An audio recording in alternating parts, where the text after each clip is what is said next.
What if the length of your life after 70 isn't written in your genes, but hidden in your soul? A groundbreaking 2024 study from the Journal of Spiritual Health found that seniors with one key trait, spiritual clarity, lived up to 11 years, longer than those without it. Not only that, they experienced stronger immunity, sharper memory, and fewer hospital visits. What's even more surprising, this trait was quietly predicted in the Bible centuries ago. And most doctors still don't talk about it. In this video, you'll hear real-life stories of people after 60 who cracked the code of Christian health and are now living proof that faith isn't just for the afterlife. It might be the secret to life itself. What science still can't explain about long life. Let's begin with a question that's crossed every senior's mind. Why do some people over 90 still walk, think, and glow like they're decades younger while others seem to wither at 70? The answer, it turns out, may have less to do with medication and more to do with the soul. Howard Jensen, 93, from rural Oregon, has never stepped inside a gym. He doesn't track his calories. He's never owned a smartwatch. But every morning he's up at 6, tending to his tomatoes and reciting psalms from memory. His blood pressure is normal. His back is straight. He hasn't been to the ER in over 20 years. When asked what his secret was, Howard smiled and said, "I forgave my brother after 40 years.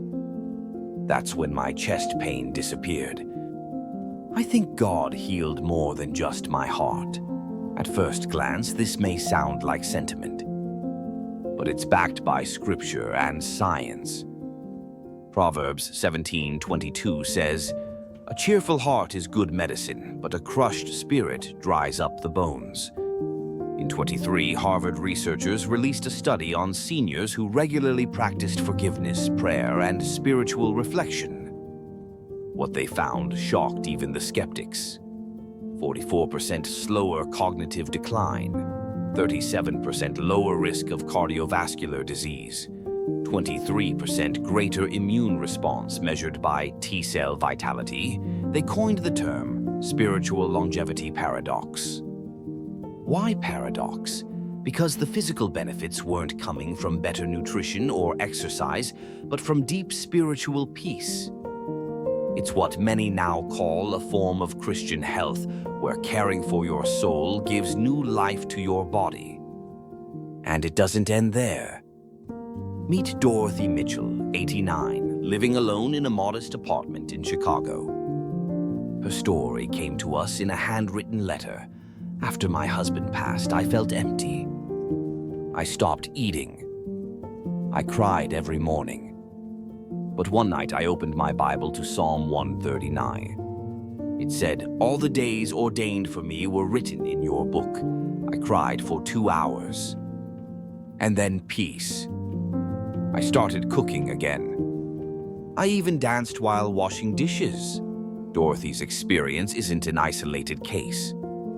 A Mayo Clinic report from 2022 linked unprocessed grief to higher cortisol levels and chronic inflammation. But those who found meaning and spiritual surrender showed faster recovery, improved digestion, better sleep, and even a lower risk of autoimmune flare-ups.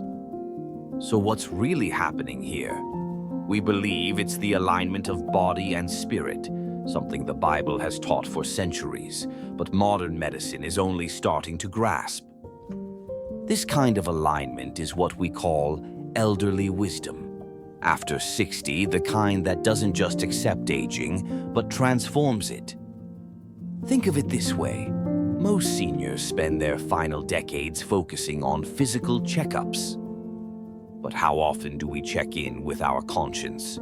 Romans 8 speaks of a clear conscience being like the firm foundation of peace. And peace, as confirmed by dozens of studies, helps.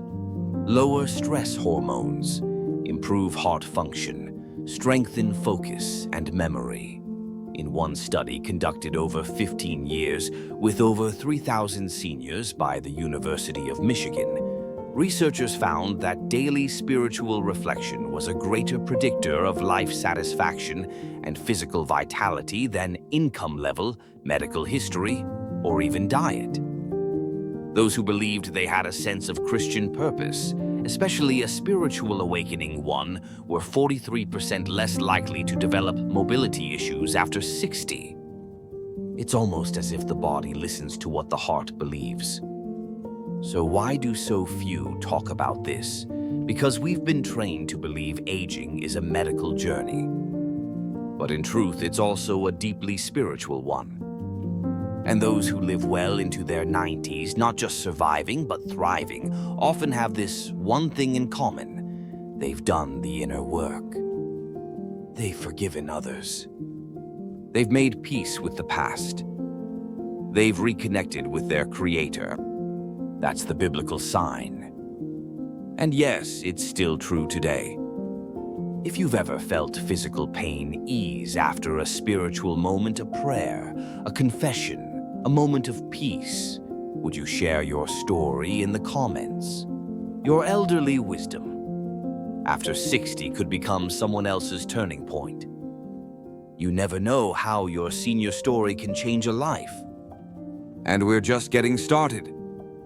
Because in part 2, we'll meet a 78-year-old woman who carried guilt for 35 years, and how a single prayer not only healed her heart, but reversed her chronic blood pressure and helped her sleep soundly for the first time in a decade.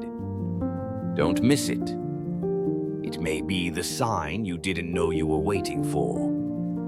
The woman who prayed her blood pressure away. Meet Margaret Ellis, 78, from Tulsa, Oklahoma. Her first words to us were, "For 35 years I carried a secret I thought would kill me." On the surface, Margaret was the portrait of a strong senior, a retired nurse, mother of 3, regular churchgoer, always smiling. But inside, she was slowly unraveling. She had suffered from high blood pressure since her early 60s. Doctors prescribed 3 medications. They blamed her age, her family history. But Margaret knew something deeper was going on. "I was afraid to sit still," she confessed, "because in the quiet, the guilt came." Back in her 40s, Margaret had made a decision that haunted her. Not because others judged her, but because she never forgave herself. She lived decades as if grace were real for everyone except her. And the toll? Sleepless nights, panic attacks before church, migraines that lasted days, shallow breaths in crowded rooms. Doctors changed medications. Therapists offered affirmations. But the storm inside never stopped.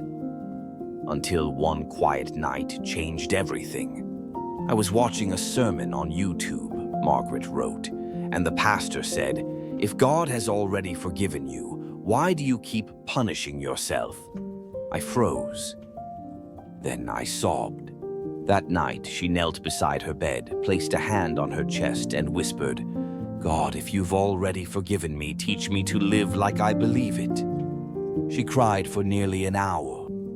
She described it as a spiritual release, not just emotional, but physical. And then something shifted. From pain to peace and measurable change. The next morning, for the first time in years, no panic. No chest tightness.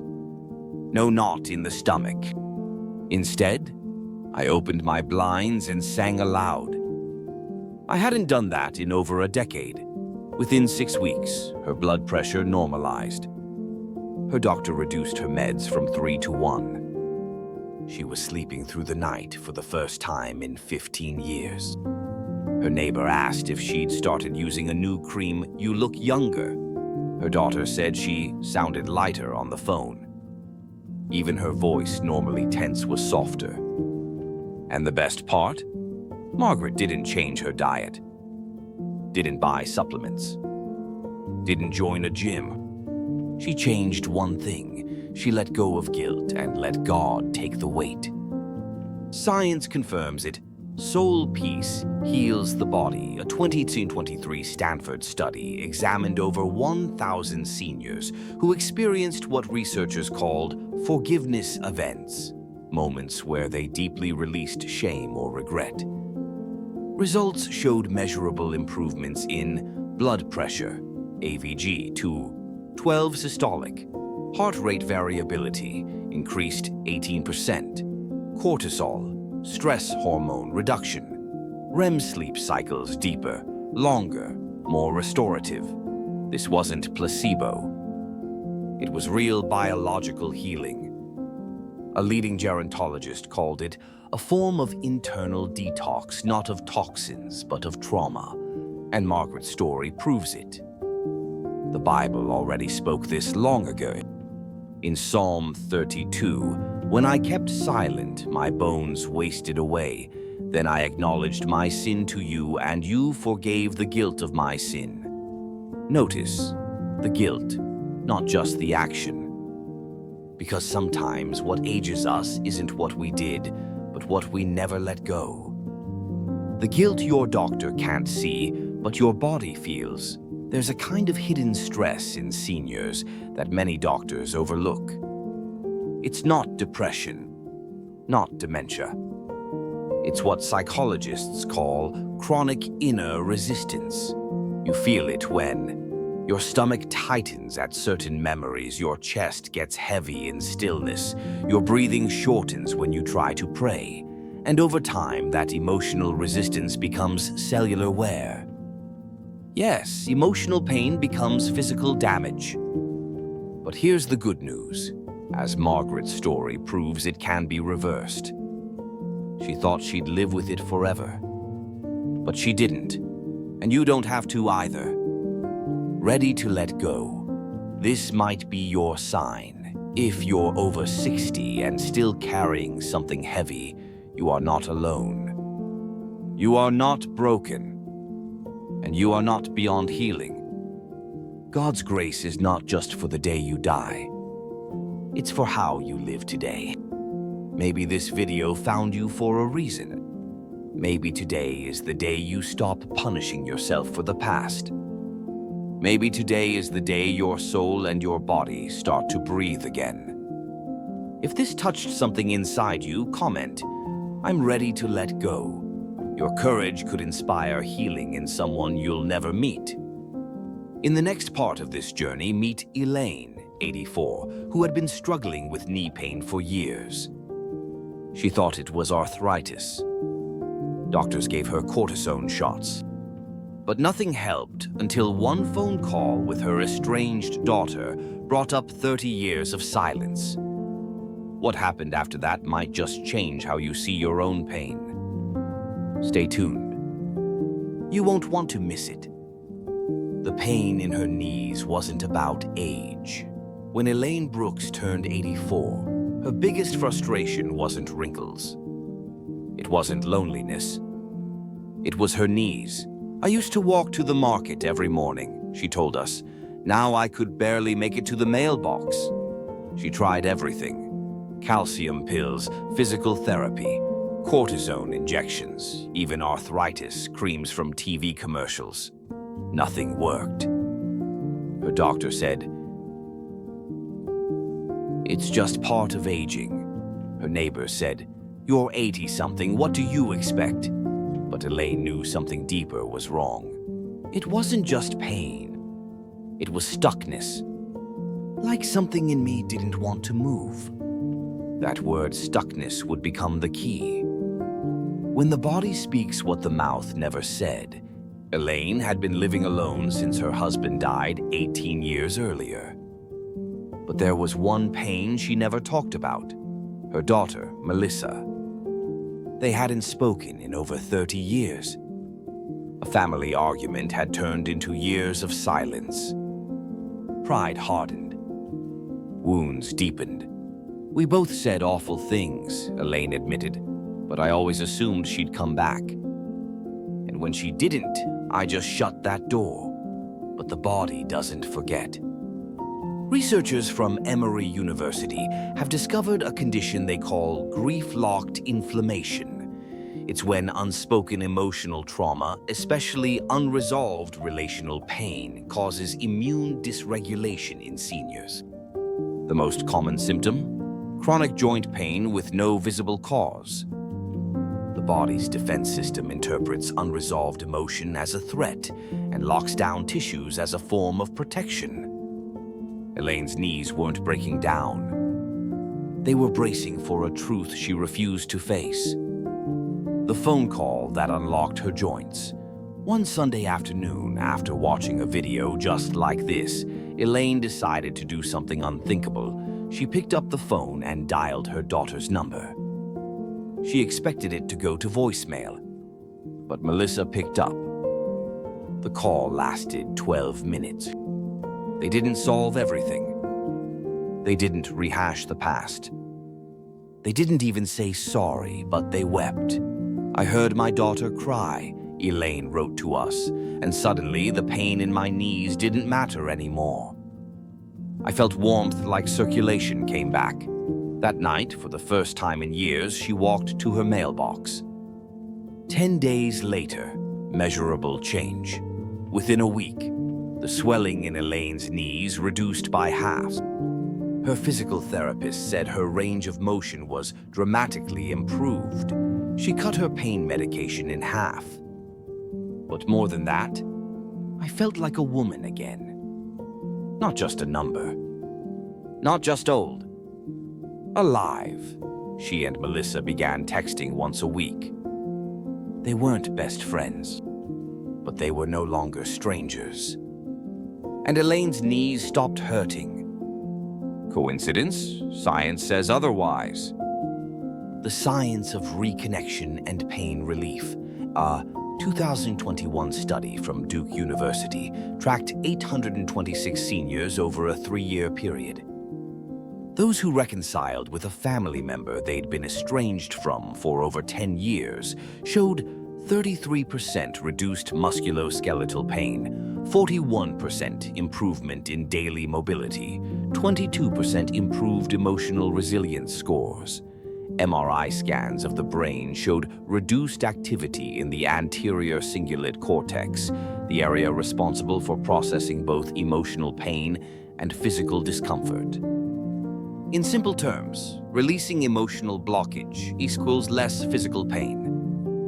Biblical wisdom, modern revelation. This connection isn't new. In Matthew chapter 5, 23-24, Jesus said, "If you are offering your gift at the altar and remember your brother has something against you, first go and be reconciled to him." Jesus wasn't just giving moral advice. He was giving healing instructions. Unforgiveness isn't just spiritual weight, it's cellular stress. It keeps the body in a state of subtle panic. And for seniors, that's like keeping the emergency brake on while trying to move forward. Do you have pain with a story? Not all pain comes from injury. Sometimes what hurts in the body is a story trapped in the soul. That friend who betrayed you 20 years ago. That sibling who disappeared when you needed them.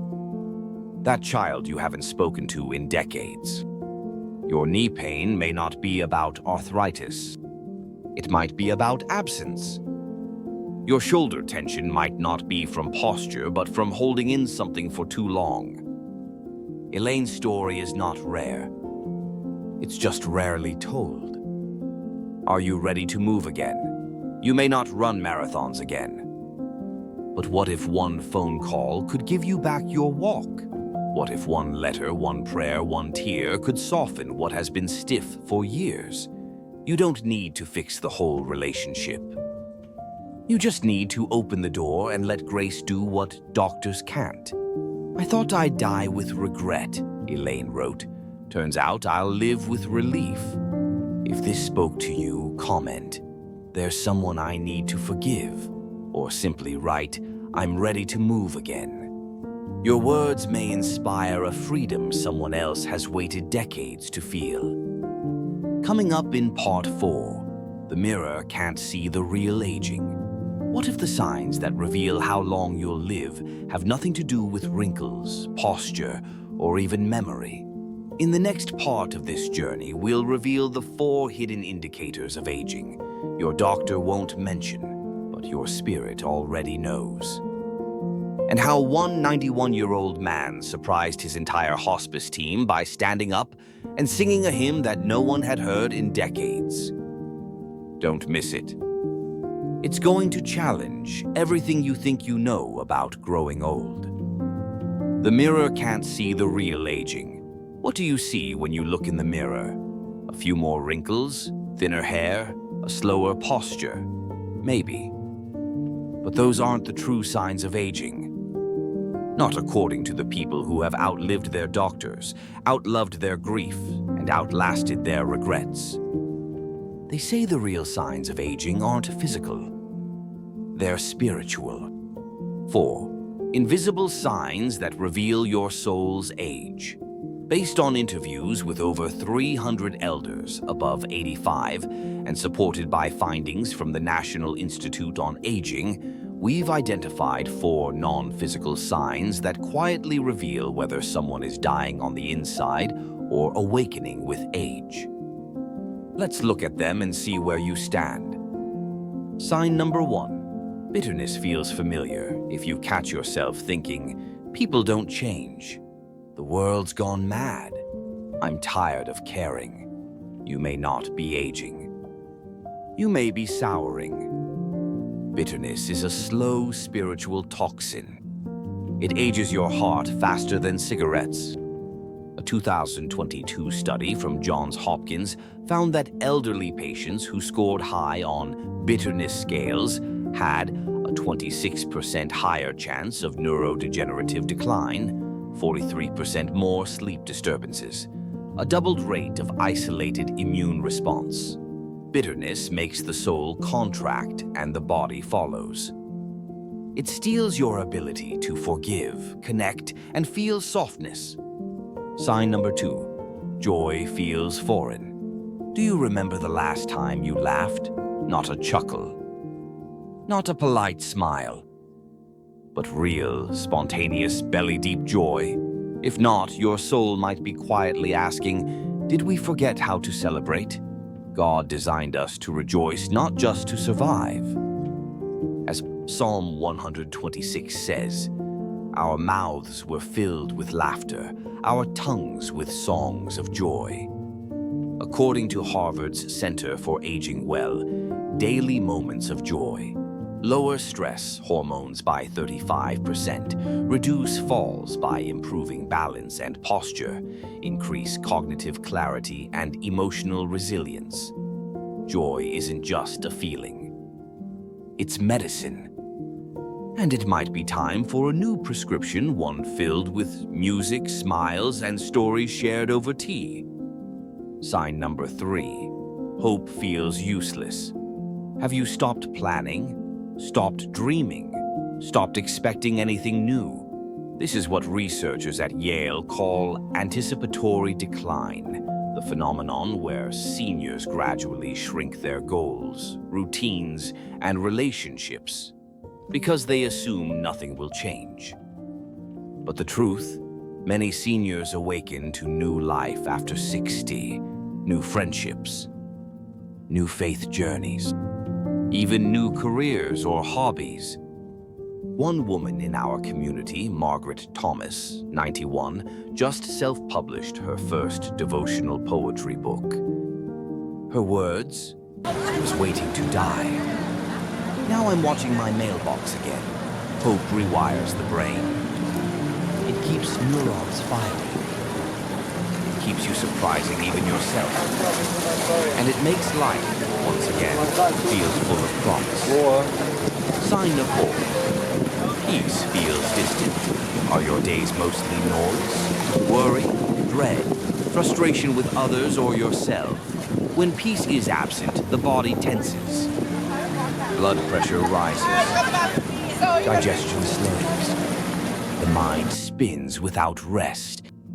But when peace enters even just for 5 minutes, the entire nervous system resets. Jesus said, "Peace I leave with you. My peace I give to you, John 4:27. Not a peace from the world, but a deep anchored peace that doesn't depend on what your back feels like today or what the news says tomorrow. True Christian health is anchored in that peace. And it's available to you right now, not after your next appointment or next decade. Right now. The man who sang Into the Light. Let me tell you about Walter Green, 91. Diagnosed with terminal lung disease, Walter was moved into hospice. Doctors gave him 2 weeks. But something happened. On his 92nd birthday, surrounded by nurses and aides, Walter slowly sat up in bed and sang. He sang, "It is well with my soul." "I don't know why," he said later. "It just felt like the right way to leave." But here's the miracle. He didn't leave. His lungs stabilized. His white blood cell count rose. And 3 months later, he was discharged, still singing. Today, Walter leads a weekly Bible song circle at his church. He told us, "Doctors gave me days. God gave me decades. And I plan to use every one with a hymn in my throat." So what about you? Maybe you're not terminal. Maybe you're not in hospice. But maybe you felt your spirit slipping. Maybe you've stopped singing, stopped expecting, stopped connecting. Friend, this video was not a coincidence. It was a wake-up call. Not from fear, but from faith. Because the mirror can't see what matters most. Only your soul knows. Let's speak life into the comments. If you felt any of the 4 invisible signs, bitterness, loss of joy, loss of hope, or loss of peace, share it. Comment below, "I'm reclaiming my joy.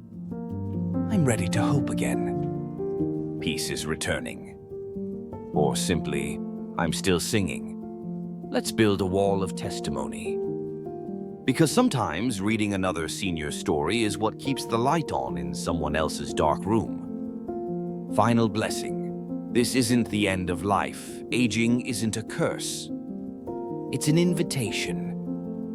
An invitation to forgive, to rejoice, to reconnect, to rediscover Christian purpose, to inspire even when you feel forgotten, and sometimes to surprise the world with how alive a 90-year-old soul can be. Thank you for walking this journey with us. If this video blessed you, bless someone else. Share it with a friend who's struggling. Save it for the nights you forget. And subscribe, because our next story might carry the one lesson your soul has been waiting for. Let's walk this road of elderly wisdom after 60 together. We're not finished yet. We're just beginning again.